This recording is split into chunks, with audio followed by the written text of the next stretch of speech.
देखिए 16 सितंबर 2025 को ministry of information and broadcasting ने 13 इंडिपेंडेंट जर्नलिस्ट और यूट्यूबर्स को टेक डाउन नोटिसेस भेजे। इनमें बड़े बड़े नाम शामिल थे, रवीश कुमार, ध्रुव राठी, आकाश बैनर्जी, अजीत अंजुम और मीडिया प्लेटफॉर्म जैसे कि न्यूज़ लॉन्ड्री, द वायर और HW न्यूज़।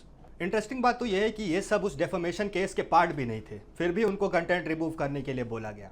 दरअसल ये पूरा केस एक high profile defamation law suit है जो कि सितंबर 2025 में अडानी एंटरप्राइजेज लिमिटेड ने फाइल किया था।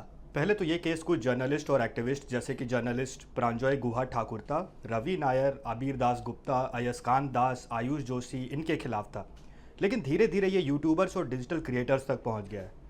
कोर्ट ने x Partey gag order pass करके 200 से ज़्यादा ऑनलाइन कंटेंट रिमूव करवाया, जिसमें कि सटायर, इन्वेस्टिगेशन और ओपिनियन सब शामिल थे।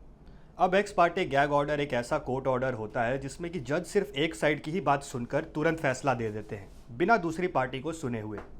देखिए सभी यूट्यूबर्स उस केस के डायरेक्ट डिफेंडेंट्स भी नहीं थे, फिर भी ministry of information and broadcasting के ऑर्डर्स के बाद उनका कंटेंट हटाया गया। इसी को स्लैब केस बोलते हैं, यानी कि strategic lawsuit against public participation. Simple शब्दों में समझे तो स्लैब केस एक ऐसा लीगल केस होता है जो असल में जीतने के लिए नहीं बल्कि सामने वाले को बस डराने और चुप कराने के लिए ही फाइल किया जाता है। जैसे अगर कोई जर्नलिस्ट, एक्टिविस्ट या यूट्यूबर एक पावरफुल कंपनी या फिर किसी पावरफुल नेता के खिलाफ अनकंफर्टेबल क्वेश्चंस पूछते हैं तो वो कंपनी उन पे डेफेमेशन या और कोई हैवी लॉ सूट फाइल कर देती है। अब हम सबको पता है कि कोर्ट केस चलाना महंगा, टाइम कंज्यूमिंग और काफ़ी स्ट्रेसफुल भी होता है। इसीलिए कई जो एक्टिविस्ट या रिपोर्टर्स होते हैं वो या तो अपना काम रोक देते हैं या फिर रिपोर्टिंग ही बंद कर देते हैं। अभी 19 सितंबर तक काफ़ी ऑर्डर्स क्वॉश हो गए हैं, लेकिन फॉलआउट तो अभी भी चल रहा है। गुजरात में यूट्यूबर जैसे कि अभिशार शर्मा के खिलाफ अलग केसेस भी फाइल किए गए हैं।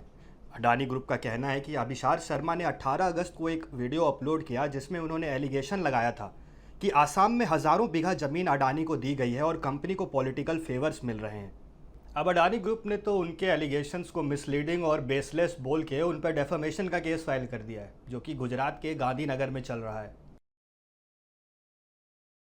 अडानी ग्रुप इंडिया का सबसे बड़ा इंफ्रास्ट्रक्चर कॉन्ग्लोमरेट है। उसका business ports, airports, energy sector, even media houses तक फैला हुआ है। लेकिन कंपनी हमेशा से कंट्रोवर्सीज और इन्वेस्टिगेशंस का सामना करती रहती है। सबसे बड़ा झटका तो जनवरी 2023 में लगा था जब हिंडनबर्ग रिसर्च ने एक रिपोर्ट पब्लिश की थी। उसने अडानी ग्रुप पर स्टॉक मैनिपुलेशन और अकाउंटिंग फ्रॉड जैसे सीरियस एलिगेशंस लगाए थे। इसके बाद अडानी के स्टॉक्स में लगभग 10 लाख करोड़ रुपए की गिरावट देखी गई थी। अब 2025 तक तो सेबी ने ज़्यादा से ज़्यादा चार्जेस क्लियर कर दिए, लेकिन डाउट और डिबेट तो अभी भी चालू हैं। वहीं 2024 में US SEC यानी कि United states security exchange commissions ने भी अडानी के सोलर कॉन्ट्रैक्ट्स में घूस के एलिगेशंस के लिए इन्वेस्टिगेशन चालू किया था, जो कि अभी भी चल रहा है। इंडिया के अंदर भी इन्वायरमेंटल और लैंड इश्यूज़ को लेकर प्रोटेस्ट्स होते रहे हैं। छत्तीसगढ़ के हसदेव एरिया में माइनिंग के खिलाफ, तो केरला के विजहिंजम पोर्ट और आसाम में लैंड एक्विजिशन को लेकर इंटरनेशनल लेवल पर भी सवाल उठते रहे हैं। OCCRP के रिपोर्ट्स में अडानी ग्रुप के ऑफशोर फंड्स और पॉलिटिकल फंडिंग के लिंक्स हाईलाइट किए गए थे। ये सब कंट्रोवर्सीज दिखाती हैं कि अडानी के प्रोजेक्ट्स और ग्रोथ के साथ साथ काफ़ी ऑपोजिशन और स्क्रूटनी भी चल रही होती है। अब जर्नलिस्ट कहते हैं कि उनकी रिपोर्टिंग सिर्फ पब्लिक इंटरेस्ट जर्नलिज्म है, लेकिन अडानी ग्रुप ये बोल के उन पर डेफेमेशन केस फाइल कर देता है कि ये सब कुछ बस पब्लिक में उनके खिलाफ गलत इन्फॉर्मेशन फैलाने के लिए किया गया है। तो इंडिया में तो सबसे बड़ा सवाल अभी यही चल रहा है कि भाई डेफेमेशन के नाम पर फ्री स्पीच और प्रेस फ्रीडम को कितना लिमिट किया जा सकता है। देखिए डेफेमेशन केस का असली पर्पस ये होता है कि किसी की पर्सनल रेप्यूटेशन को प्रोटेक्ट करना, लेकिन अगर कॉरपोरेट्स और पॉलिटिकल पार्टीज इसका इस्तेमाल करने लग जाए तो ये क्रिटिक्स और जर्नलिस्ट को चुप कराने का एक हथियार बन जाता है। और जब यूट्यूबर्स और जर्नलिस्ट के वीडियोज, सटायर और इन्वेस्टिगेटिव रिपोर्ट्स टेक डाउन कर दिए जाते हैं तो सबसे बड़ा सवाल तो यही खड़ा होता है कि क्या सच बोलना, सटायर करना या पब्लिक इंटरेस्ट में सवाल उठाना भी अब डेफेमेशन माना जाएगा? अगर हाँ तो फिर मीडिया का असली रोल क्या है? अगर मीडिया सवाल नहीं उठाएगा तो फिर कौन उठाएगा? अब इससे एक और प्रॉब्लम निकलती है जिसको बोलते हैं चिलिंग इफेक्ट। मतलब कि क्रिएटर्स और जर्नलिस्ट खुद ही डर के मारे ऐसे सेंसिटिव टॉपिक्स कवर करना बंद कर देते हैं, क्योंकि उन्हें कोर्ट केसेस, फाइन्स या फिर सेंसरशिप का खतरा होता है। और इसी वजह से जनरल पब्लिक्स को इन क्रिटिकल टॉपिक्स के बारे में कोई इन्फॉर्मेशन पता नहीं चलती है। और अब सेबी ने अपनी इन्वेस्टिगेशन खत्म करके अडानी को क्लीन चिट दे दी है। ये अडानी के लिए एक स्ट्रॉन्ग पॉइंट है, क्योंकि अब वो ये कह सकते हैं कि उनके खिलाफ तो सारी फॉल्स इन्फॉर्मेशन ही फैलाई गई थी। लेकिन यहाँ पर बड़ी डिबेट ये है कि अगर किसी रेगुलेटर ने आपके खिलाफ उठाए गए सारी एलिगेशंस को क्लियर कर दिया हो तो क्या सब तरह का क्रिटिसिज्म, क्वेश्चनिंग, इन्वेस्टिगेशन ये सब खत्म हो जाता है? जर्नलिस्ट का तो काम ही है ना कि आपसे वो टफ क्वेश्चंस पूछें, भले ही अगर रेगुलेटर ने आपके खिलाफ एलिगेशंस को क्लियर कर दिया हो। क्योंकि ये जो अडानी ग्रुप का स्केल है वो काफ़ी मैसिव है। 2025 तक अडानी ग्रुप की मार्केट कैपिटलाइजेशन करीब 15 से 16 लाख करोड़ के आसपास है, जो इसे रिलायंस के बाद देश का दूसरा सबसे बड़ा कॉरपोरेट जायंट बनाता है। अडानी पोर्ट्स और अडानी ग्रीन एनर्जी दोनों अपने सेक्टर्स में लीडर्स हैं।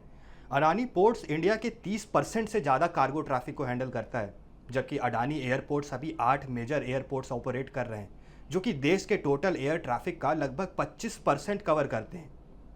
रिन्यूएबल सेक्टर में भी अडानी ग्रीन वर्ल्ड की लार्जेस्ट सोलर पावर डेवलपर बन चुका है, जिसका टारगेट 2030 तक 45 गीगावाट कैपेसिटी का है।